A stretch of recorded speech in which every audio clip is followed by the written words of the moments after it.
ከክርስቶስ የመነጨ ውሃ የለም እና የዚህ ጉባኤ ዓላማ ይሄንን የህይወት ውሃ እንደገና ማምጣት ማመንጨት። ሌሎች ብዙ ነገሮች አሉ። በቃ ኦልሬዲ ምሳሌ መቀያየር ነው እንጂ አካሄዱ ይኸው።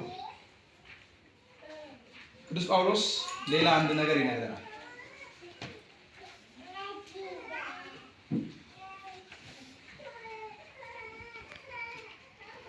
ሁለተኛ ቆሮንቶስ ምዕራፍ 2 ቁጥር 15 ላይ ቆሮንቶስም ሀገር ናት። በዛው ብዙዎቻችን ለመጽሐፍ ቅዱስ ሩቅ እንደሆነ ቆሮንቶስ ግሪክ አካባቢ ያለች ሀገር ናት።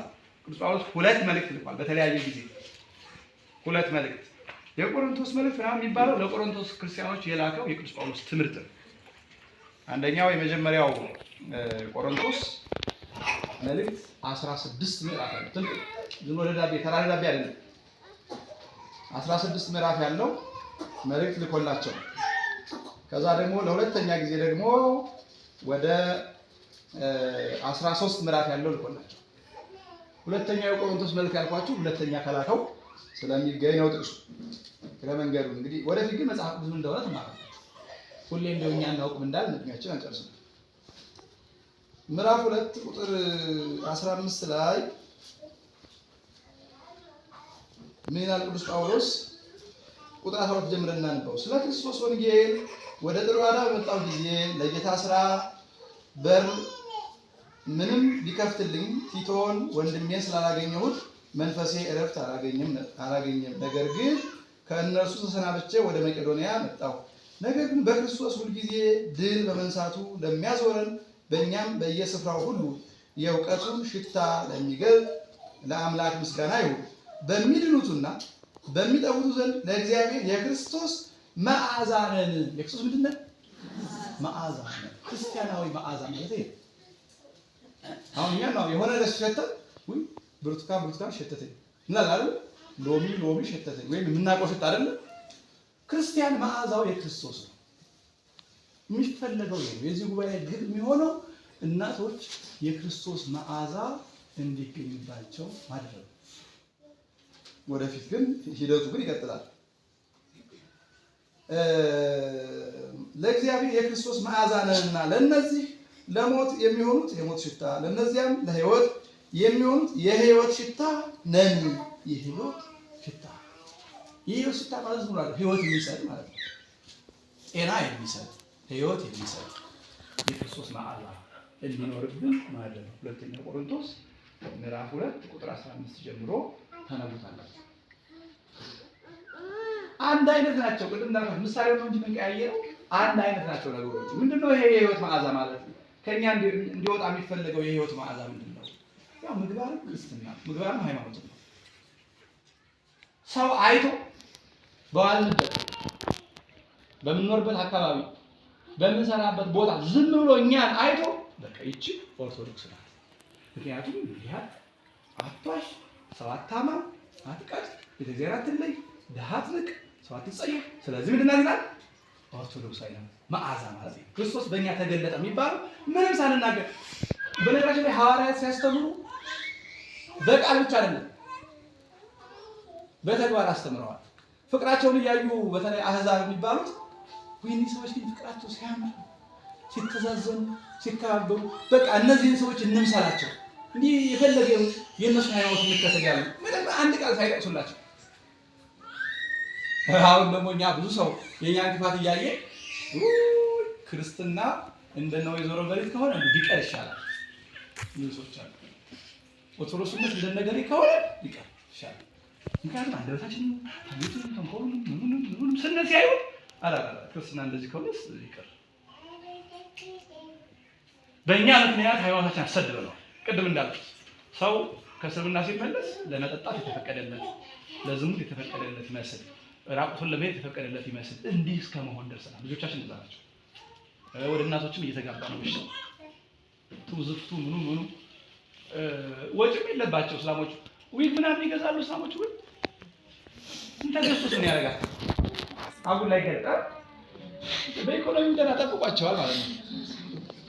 እኛ እኮ በሀገሪቱ በነገራችን ላይ በጣም ከፍተኛ ምንዛሬ የሚወስደው ወደ ኢትዮጵያ የሚገባ ይሄ ለግጀሪ ጉድስ የሚባለው የኮስሞ ነው። ኮስሞ ሌክቸሪዎች በሀገሪቱ ሕግ መሰረት ከፍተኛ ቀረጥ ነው የሚጣልባቸው። መኪና ጨምሮ መኪና ከሚገዛበት በላይ ነው ቀርጧል። እጥፍ ከጥፍ ኮስሞ ደግሞ ከዛ በላይ ናቸው እና በሀገሪቱ ከፍተኛ ምንዛሬ ያስወጣል። ከፍተኛ እንቅስቃሴ አለው። እንግዳ እኮ የሚጠቀመው ይሄ የከተማው ሰው ነው። የከተማ ሰው በኢትዮጵያ 15% ነው። ከዛውም ደግሞ የማትጠቀሙ ትኖራላችሁ። ግን ያም ሆኖ እንግዲህ የዓለማን ነው የሚመጣው፣ ለኦርቶዶክስ ነው የሚመጣው ማለት ነው። ሰላሞቹ ዊጋ ይገዙ። ይሄ የሚቀባባው እንኳን አያጣቸውም። ግን ለኛ በጣም ብዙ ነገሩ ብዙ ነውሩ እና ብዙ በደሉና ኃጢአቱ የተፈቀደ እስኪመስል ደርሷል። እንግዲህ ከኛ አለማስተማር ነው። ይህ ምንም ጥርጥር የለውም። ዝም ብለን እሑድ 30 ደቂቃ ጮኸን ስለምንለቃችሁ ነው። እሱ አያዋጣም። ከዚህ በኋላ እዚህ በመድረክ እናስተምራለን። ልጆቻችሁ እዛው እናንተ እንደሚሆን ታደርጋላችሁ። ምክንያቱም ልጆቻችሁ እኛ እናገኛቸው። እናንተኑ መምህር ማድረግ ነው የሚያዋጣው። እናንተኑ በጎ መዓዛ የህይወት መዓዛ ማድረግ ነው የሚያዋጣው። እናት በጎ መዓዛ ከሆነች በደረሰችበት ሁሉ ያ በልጆቿ፣ በባሏ፣ በጓደኞቿ ወለሱ ይተላለፋል። ስለዚህ ክርስቲያኖች የክርስቶስ መዓዛዎች ናቸው። ግን አሁን ክርስቶስ የሚሸት ክርስቲያን የለም። ለምንድን ነው የማይኖር? አበባ መዓዛ መስጠት ከቆመ ምን ማለት ነው ታውቃላችሁ? ደርቋል ማለት ነው። ምክንያቱም ከዋናው ግንድ ጋር ከታች ማዕድን የሚስበው ውሃ የሚስበው ከላይ በቅጠሉ የፀሐይ ብርሃንን ሰብስቦ ምግብ መስራቱን ሲያቆም አበባ መዓዛ ይቆማል። እንደሚኖርም ትንሽ ነገር ብናይ ነው እንጂ ይቆማል። ስለዚህ እኛ ስራ እንደገና አበባዎቻችን መዓዛ እንዲሰጡ ከዋናው ግንድ ጋር ያላቸውን አታችመንት ማጠንከር ነው ማለት ነው። የዚህ ጉባኤ ዓላማ ይሄ ነው። ግባችን ግን መዓዛው ሲገኝ ነው። የኛ ተግባርና ዓላማ ይሄ ነው። ክርስቶስ ምንድን ነው ያለው? በዮሐንስ ወንጌል ምዕራፍ 15 ላይ ከቁጥር 1 ጀምሮ እኔ እውነተኛ የወይን ግንድ ነኝ። ምንድን ነኝ?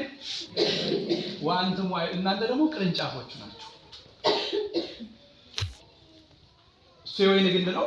እኛ ምንድን ነን? ፍሬ የሚገኘው ከምንድን ነው? አበባ የሚገኘው ከምንድን ነው? ቅጠል የሚገኘው ከምንድን ነው? ከዋናው ግንድ ስንለይ ቅጠል ይረግፋል፣ አበባውን ፍሬው ይቀራል። ስለዚህ ትልቁ ስራ ከዋናው ግንድ ጋር ያለን ግንኙነት ማጠንከር፣ የጎበጠውን ማቅናት፣ ተዛመመውን እንደገና ቀጥ ማድረግ፣ ውሃ ያጣውን ውሃ መስጠት፣ ኩትኳቶ የሚፈልገውን መኮትኮት፣ ከዛ በኋላ የሚጠበቀው መዓዛ የሚጠበቀው አበባና ፍሬ እንዲገኝ ማድረግ የኛ ተግባር። ወይም ከግንዱ ጋር ካለ ያፈራል በጎ ፍሬ፣ የማያፈራውን ይቆረጣል አለ ጌታችን። የክርስቲያን ምግባር የሌለው ክርስቲያናዊ ሕይወት የሌለው ይቆረጣል። ሥላሴ ነፍሱን መስቀሉ ለይተው ያንን ይተሳል።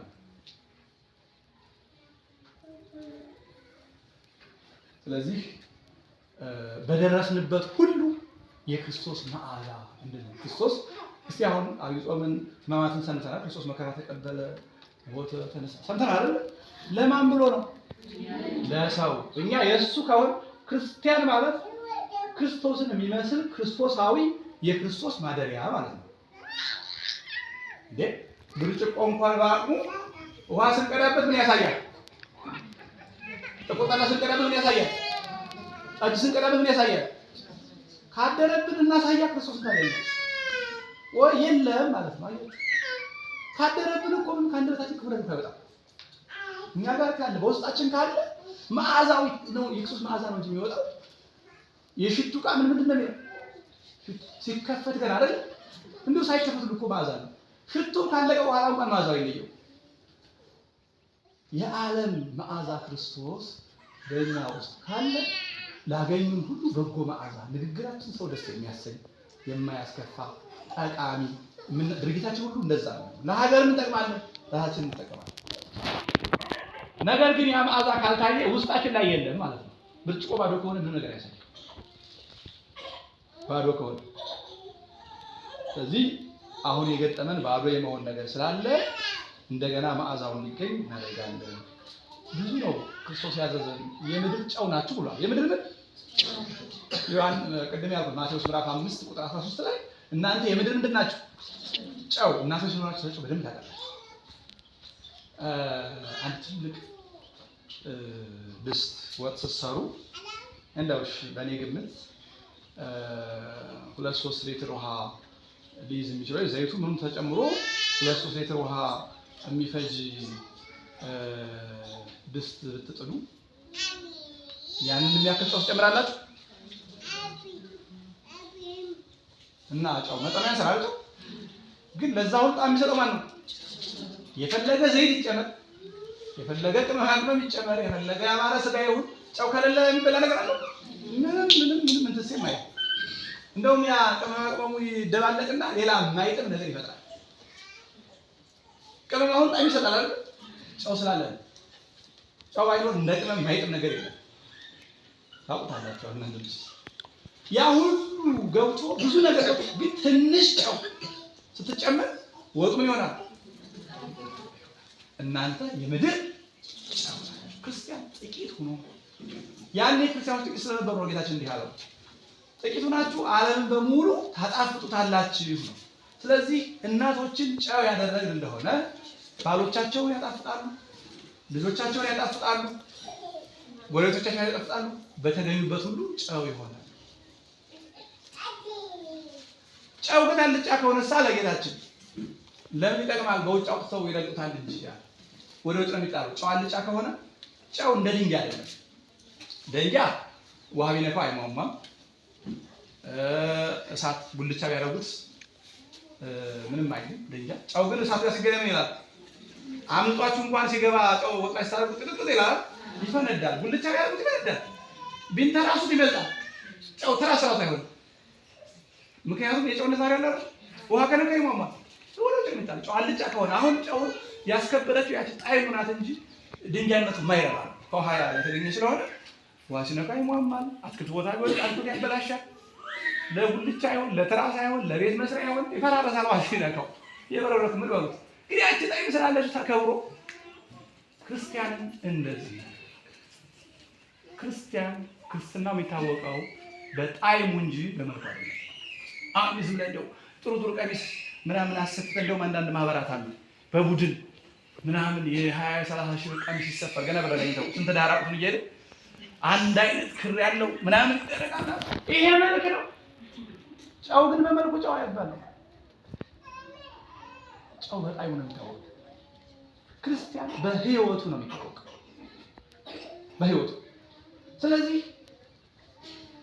እኛ በቃል እግዚአብሔር በትምህርት በምናውቃት በምንችለው የእናቶቻችን ጣዕም መመለስ ነው። የጉባኤው ግብ ግን ከእናንተ ክርስቲያናዊ ጣዕም ሲገኝ በቤታችሁ በጎረቤታችሁ የትም ቦታ ክርስቲያን አንድ ወደ ቻይና አካባቢ የሚኖሩ የሆኑ ክርስቲያኖች በግሩፕ ተደራጅተው አንዳንደኛም እንዲሁ ላይ እየገባ እናስተምራቸዋለን እና አንድ መፈክር አላቸው።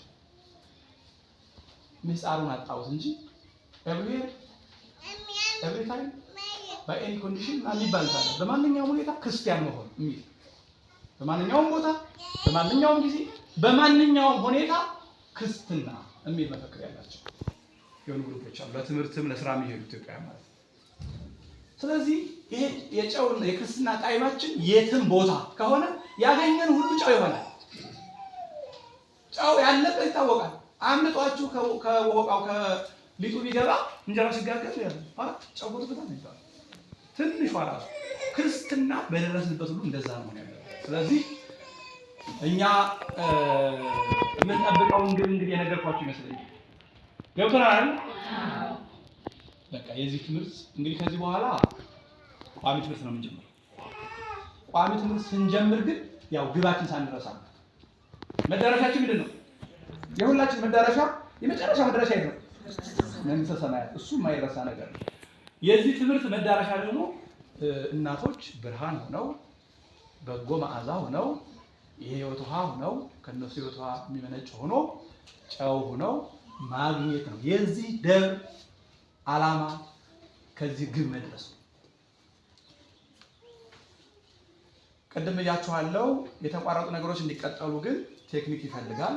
ስለዚህ የሚጎለን ነገር የሃይማኖትን የምግባርን ትምህርት ነው። ትምህርቱ አለ፣ ችግር የለም።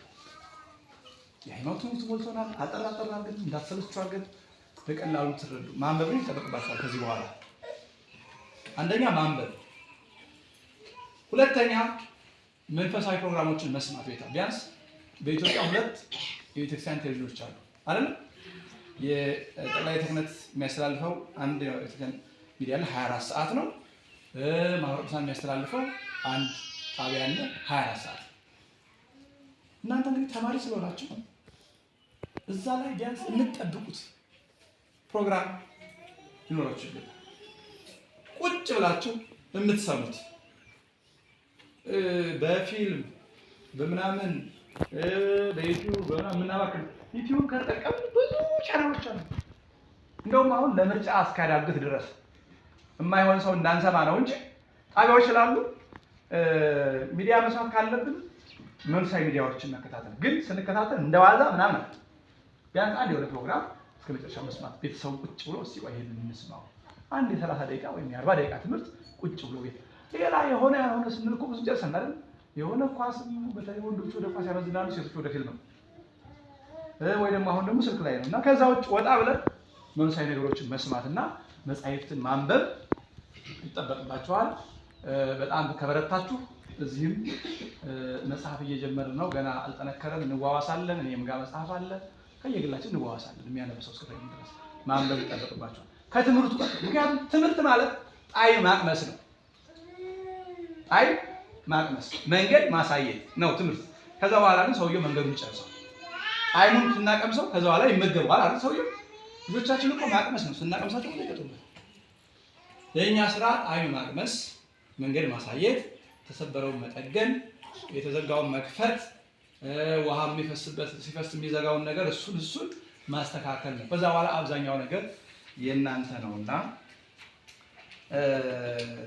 እንግዲህ እነዚህን ግብ ይዞ ነው የጉባኤ የሚቀጥለው። ስለዚህ ለትልቅ ዓላማ ከሃዲያን መናፍቃን ወደ ክርስቲያን እንድታመጡ፣ ባሎቻችሁን ልጆቻችሁን እንድትጠቅሟቸው፣ እኛንም በወንጌል አገልግሎት እንድታግዙ ታስቦ ነው የጠራችሁ እንጂ ዝም ብሎ እንደው እዛ ጉባኤ ይደረጋል ደስ ይላል ምናምን የሚባል እንደዚህ አይነት ነገር ደስ ይላል። የሰው ብዛትማ በየፕሮቴስታንቱ አዳራሽ ሞልቷል። እሁድም ማዕት ሰው ይመጣል ይሄዳል። እኛ ምን እንደሆነ አናውቅም። ማን እንደሚቆርብ ማን እንደማይቆርብ አናውቅም። ሌላ የተግባር ስራዎች አሉ። የተግባር ስራዎች ከመጀመሪያው ልጀምር። ንስሐ አባት የሌላችሁ ካላችሁ ድንገት ንስሐ አባት የሌለው ካለ ሜቢ ከሌላ ሀገር የመጣ ምንም እንግዳ ምንም ገና አዲስ ካለ እዚህ አካባቢ ተከራይቶ የመጣ ንስሐ አባት የሌለው የለም እዚህ። ንስሐ አባት የሌላችሁ አሁን ስትወጡ ይንታ እንድታገኛቸው ይሰጧችኋል። እዚሁ ነዋሪ ናቸው ወይስ የምትመለሱ ናቸው? ነዋሪ ከሆናችሁ ቁጥር አንድ ተግባራችን ነው። ንስሐ አባት የሌለው ሰው እንዴት ነው? ስለዚህ እናንተ እንዳለቀ ይንታን ታናግሯቸውና አባት ታገኛላችሁ። ከዚያ የሚቀጥለው ተግባር